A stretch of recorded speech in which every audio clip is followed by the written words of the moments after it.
Today we will discuss thermal power plant. And first we know the development of power in any country depends upon the available resources in that country. So with thermal power station or thermal power plant, it basically using the steam as working fluid that works basically on Rankine cycle, and steam is generated in the boiler and that is expanded in the prime mover. So firstly we discuss the main components of the thermal power plant, and this is first one, coal storage tank.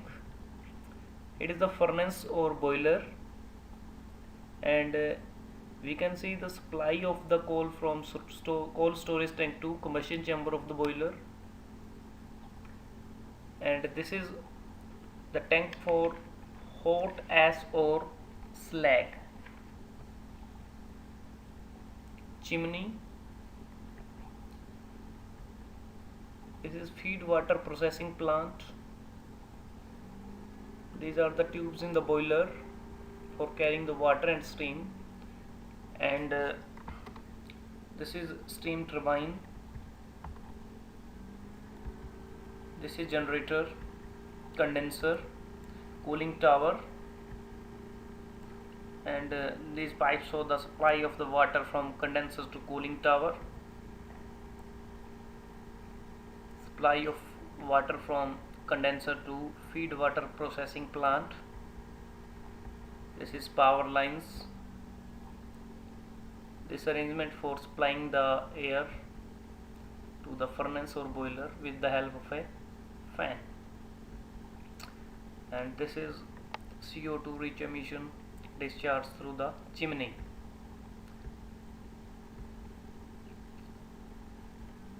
So now we discuss the working of thermal power plant. So here we can see the coal from the storage tank is fed to the boiler through the coal handling equipment for the generation of steam. Ash produced due to the combustion of coal is removed to ash storage through ash handling system. Air is supplied to the combustion chamber of the boiler either through the forced draught or induced draught fan or by using both. And the dust from the air is removed before supplying to the combustion chamber. And the steam generated in the boiler is fed to the steam prime mover or steam turbine. As we can see with the help of the arrows, steam is supplied to the steam turbine, and steam that is supplied to the steam turbine, that is basically convert the heat energy into the mechanical energy. As we can say, the steam is generated in the boiler of thermal power plant using the heat of fuel burned in the combustion chamber, and steam generated is passed through the steam turbine, and where part of its thermal energy is converted into mechanical energy. And this turbine that is coupled with the shaft of the generator, as we can see, and with the help of generator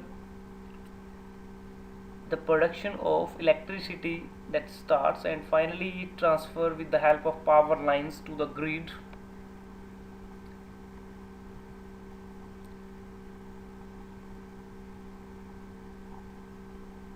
Here we can see the component condenser is here.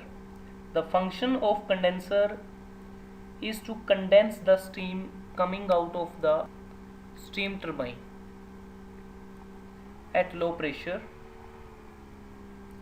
Basically the steam coming off steam turbine is condensed in the condenser, and this condensate is supplied back to the boiler after passing through the cooling tower with the help of feed water processing plant.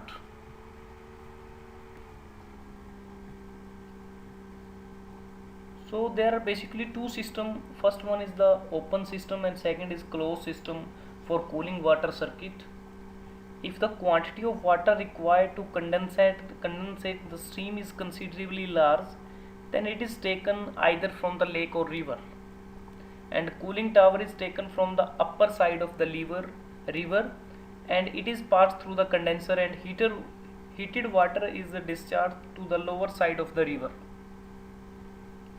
And such system of cooling water supply is possible if adequate cooling water is available throughout the year.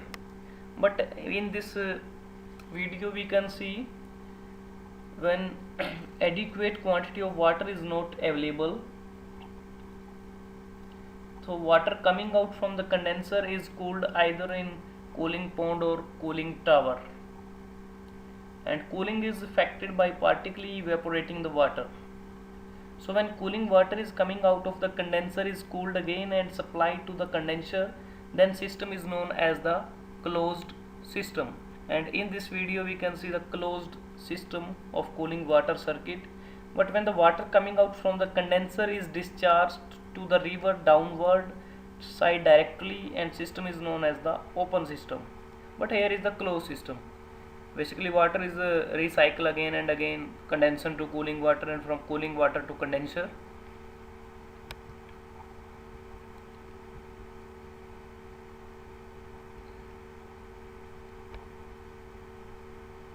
So as we can see, there is a CO2 rich emission that is coming out from the chimney, and water vapors from the cooling tower, and with the help of power lines electricity generated with the help of generator that is supplied to the grid.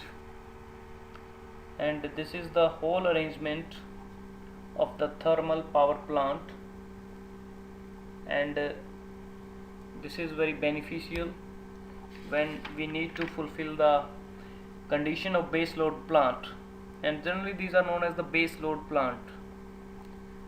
So this source of power generation is very useful, and this is most effective for the developing countries. So today we discuss about thermal power plant, its working, main components and components working. So subscribe for more video NUniverse 22, and you may like, share and comment, and you can also give your suggestions if required. Thank you. Have a nice day.